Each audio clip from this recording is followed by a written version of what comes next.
lights, what's shaking? I'm Lindsay, and this is a TimesCast, tossing up a desperation 3 from way beyond the arc. Yes! First up, you guessed it, JJ Redick and our message board. Can the College Hoops Player of the Year get a DUI charge without everybody talking about it? Apparently not. Here's some of what they're saying. 8870 wrote, maybe the Cave Spring parents can start a petition to have the charges dropped and force the arresting officers to resign. And R. Beeson advises taking the incident in proportion. He's a young man that makes mistakes like the rest of us and makes basketball shots like few of us. Well, we say at least he looked better in his mugshot than Nick Nolte or James Brown. Hot tub.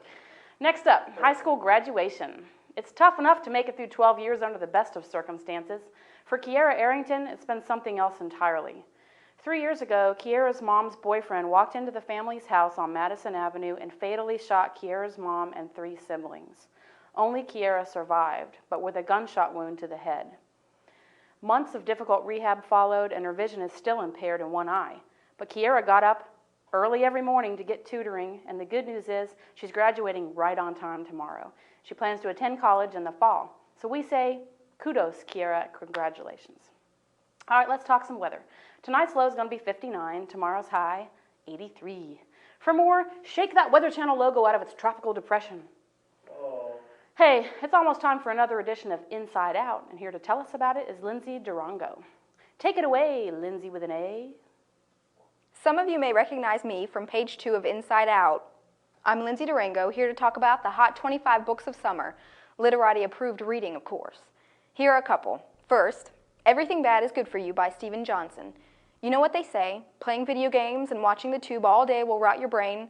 Untrue, Johnson posits in this book. Best read while eating Krispy Kremes and drinking Milwaukee's Best.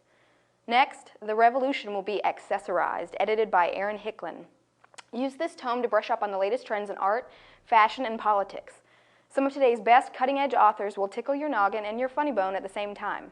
For me, though, it's not summer without my weekly fix of In Touch. The hot topic from this week's issue, who has the best boobs in Hollywood? Forget about the Brangelina Bambino. All of us regular men and women can find a common interest here. But remember, guys, you'd better comment on her eyes, too. Thanks, L2. Hot. Next up, music. For December radio, it's not about sex, drugs, and rock and roll. Instead, their rock and roll is the Christian variety. But they still have one thing in common with most young up-and-coming bands, a stinky old van. Ooh. On July 15th, the band comes to Christiansburg High School for a party to celebrate its self-titled first CD on Slanted Records. It's a homecoming of sorts for 2 band members. That's Josh Reedy and Brian Bunn, who graduated from Auburn High. Hit the link to hear more of them on Cram Jams. Last thing. How about if I'm Mr. Purple? That sounds good to me. I'll be Mr. Purple. No, you're not Mr. Purple. Some guy on some other job is Mr. Purple. You're Mr. Pink. Sound familiar? Maybe. I don't know. Anyway, it's Reservoir Dogs, and it's showing midnight Friday and Saturday at the Grandin Theater. Quentin Tarantino's 1992 breakout hit kicks off the Grandin's Tarantino Summerfest. You can also catch Pulp Fiction and Jackie Brown this summer. Bring both ears. All right, that's it. Stick around after the screen goes dark for another batch of Victory Stadium picks. Post some comments, watch past casts, or, if you please, send us an email. I'm Lindsay, saying see you next time.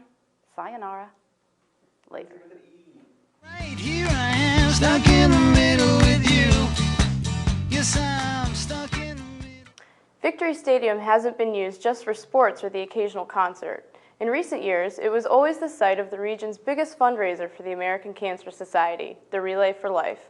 Here are some scenes from 1992. Lots of people camped out on the field to support those who walked through the night. And here's Dr. Lowell in Inhorn jogging with his daughter Meredith, then age 4. I'm Amanda Codispoti, and this has been your Victory Stadium moment for today.